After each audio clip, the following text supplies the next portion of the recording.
Hello and welcome to this video session. Today we're going to be talking about marketing your small business. So I'm Brigette Brietenbach. I'm the owner and founder of Company B Brand Marketing. We are a Milwaukee-based marketing and branding firm, and we specialize in working with a host of different clients, everything from business to business and hotels and hospitality. A little bit about what we do. Corporate identities, which is essentially establishing a brand for your business. Graphic design, interactive design, which is website and digital marketing. Email marketing, social media, including social media advertising, which is becoming a big part of our business. Public relations, which is working with the media. And then finally, a little bit of interior design consulting. So today we're going to talk about marketing, and I'm going to share with you the cover of my favorite marketing book. Yes, it's called Your Marketing Sucks. The reason this is a terrific book is because it's a no-nonsense book and a great guide for small businesses to really drill down on what the point is of marketing. So the author, Mark Stevens, has a few amazing takeaways that I wanted to focus on just to get us started. One, marketing is all about growing revenue. It's not about fancy advertising, it's not about having the best business card, it really is about generating sales.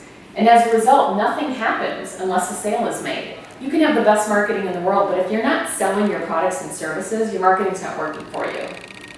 Hitting customers at every possible and affordable angle is very important, because there are a multitude of ways to reach your customer and your consumer, but they may not be right for you, they might not be right for your customer, and they certainly might not be right for your budget.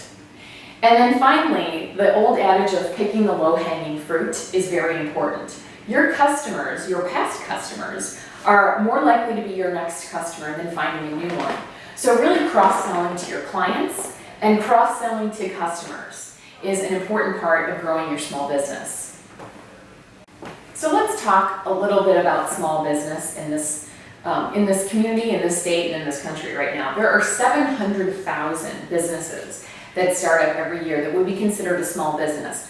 That's a huge number and it's a lot of competition. The fact of the matter is only 1/3 of them will make it past the 5-year mark. 25,000 new products are introduced annually, and consumers are exposed to, get this, 4,000 promotional messages a day. Whether that's driving down the street, seeing billboard advertising, checking your email, looking online, picking up a newspaper, we are bombarded with messages. So the competition is fierce. So what are the individual components of marketing? Well, they are truly products, which is in some cases service, price, promotion, and then your prospects, kind of the 4 P's of marketing. And there are really 8 simple steps to developing a marketing plan for a small business or even a large business. 1 is to identify your target market. You don't need to market to everyone, you need to target to those that are interested and in need of your product or service. 2 is defining your goals that can be measured after a certain amount of time. 3, what are the benefits that you are selling? You don't need to identify what your messages are, you need to understand what the customer needs and promise those as benefits to working with you. 4th is, why should anyone hire you? You need to be able to understand the answer to that question before you go out and start marketing.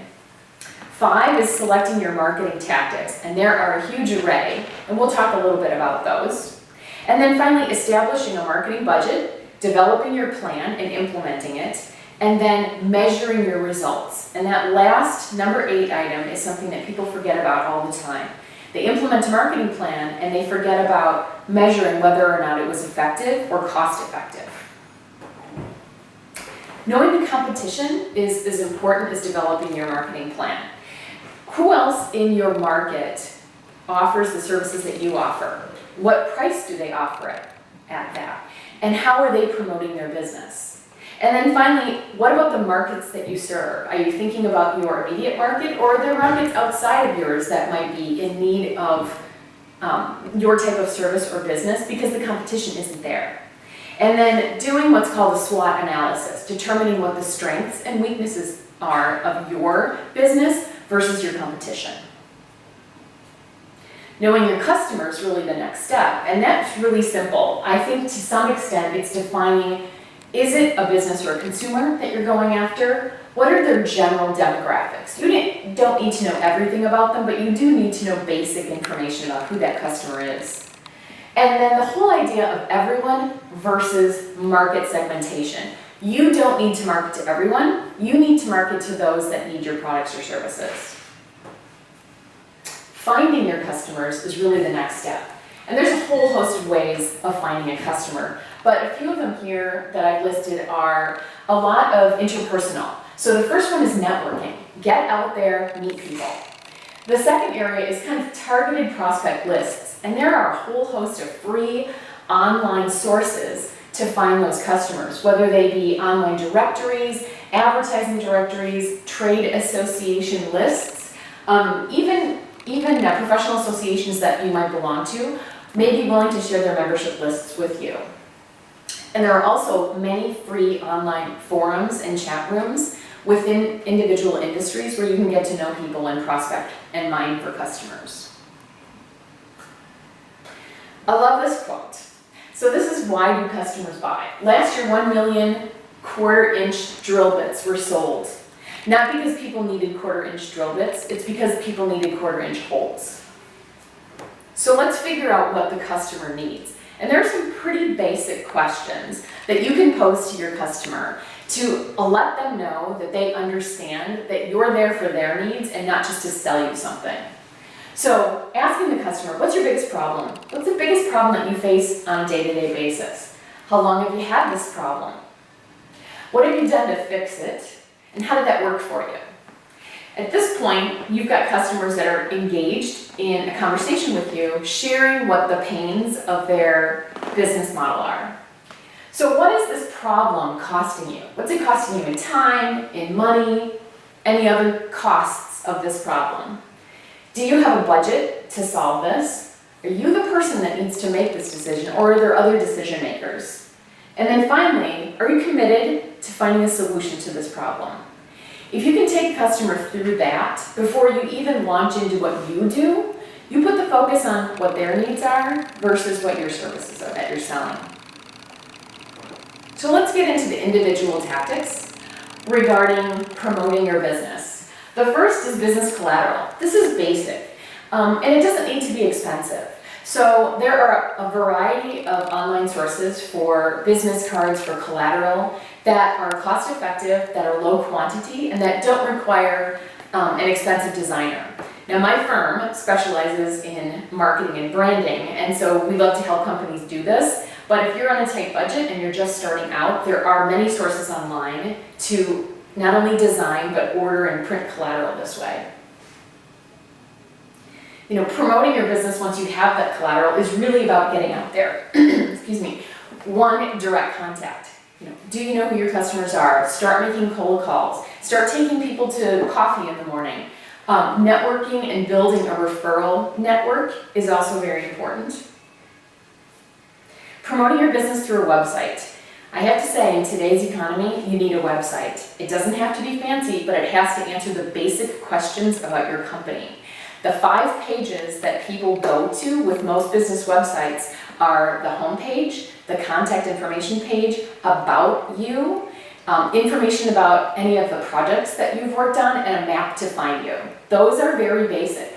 I pulled up this example of a website because while I think it's a very good, straightforward website, when I pulled it up on my screen, until I shrunk it, I couldn't see this, which says request a quote.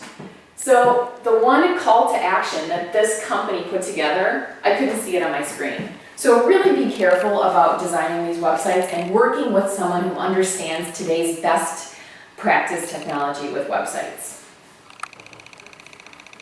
Promoting your business on social media is also a big thing today. I'm not sure how many of you have LinkedIn pages, but I would recommend it for any small business owner. A very robust LinkedIn profile for you individually and for your company is a terrific way to start networking. There are opportunities on Twitter and also Facebook, but in today's social networking environment, Facebook can be a challenge because they control the messages that go out on individual pages. And so we have started for our clients doing some Facebook advertising. These are very low cost cost effective, and I just wanted to show you an example. This is KPH Construction. They wanted to promote their new website. We spent $30 on this what's called a post, and we reached 3,566 people.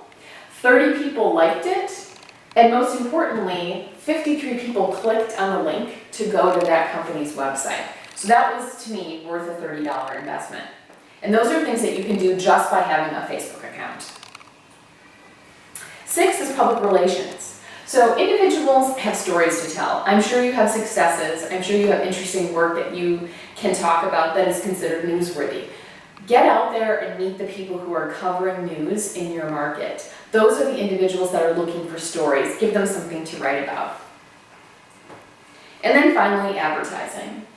And I include vehicle advertising in this for small businesses. If you have a service business and you are spending most of your time in the car, or you have a crew of people that are out there, these are moving billboards. And I would say make the investment in signage for vehicles, because it is a terrific way to get out there, circulate your name, create awareness. Another area to consider for small businesses are joint ventures. And especially in the construction design business, you'll find a variety of opportunities for joint venture. And these are particularly of interest to small business, especially those that are considered disadvantaged, where large firms are looking to partner with you. So what is the advantage of joint ventures? Well, one, it's supplementing your staff, your resources, and your capabilities. You're helping a large firm meet their needs, but you're having to grow your business, and not by investing your own money, but by joining forces with another company. It opens doors. It's a great way to meet people. Individuals that larger company may have in your joint venture are people you may never have had the opportunity to meet before. It's a terrific way also to exchange leads. If you have a joint venture relationship with a company, you might hear of something that's right for them, or they might hear of something that's right for you. That may not be a joint venture, but it's a terrific way to open doors. Exchanging endorsements, again, giving that individual an opportunity to offer a testimonial about your services. Joint bidding, that's a very big part of disadvantaged businesses, and working with the process of joint ventures. Writing articles for someone else's website. I can't tell you how powerful it is to have a blog on your website, and if you have someone talking about you and your business on your blog, that's terrific content that helps Google find individuals that are looking for that type of content. Cross-selling, possibly with a commission. So if you're working with an individual that's maybe the same size as yours, offering each company the opportunity to say, take 5% of my first year's billings if you bring me a customer that does what you don't do. And then finally, cost-sharing opportunities. So trade shows can be expensive, display ads can be expensive, but if you go in on a space ad with someone, or if you participate in trade shows and share a booth with someone, that might be a terrific way to get out there and not have to swallow the entire cost of that marketing expenditure. So speaking of marketing expenditures, there's the obvious question of the budget. And let's talk a little bit about that. Establishing a budget is really based on your sales. Now, if you're a new business, you may not have an idea of where you are going to end up with sales, but most people can have a projection for the year. If you're an existing business, you know what your sales were. The rule of thumb is 1 to 3% of your gross sales should be dedicated to marketing. Part of that plan is to define your audience and your market. Set goals and objectives and make sure that they're measurable. Define how much each area within that plan is going to receive how much in your budget. And then finally, determine the strategies to meet those sales goals. And don't forget to barter. Bartering is a very powerful way for small businesses to grow their business. So if you find a graphic designer that's willing to do some business collateral for you, and you're a painter and you can paint their office, that might work out for you. Essentially, measuring success really falls into 2 categories. It's qualitative measurement as well as quantitative. Well, qualitative means, in the end, were customers happy with your service? Was the advertising effective in that they were able to find you?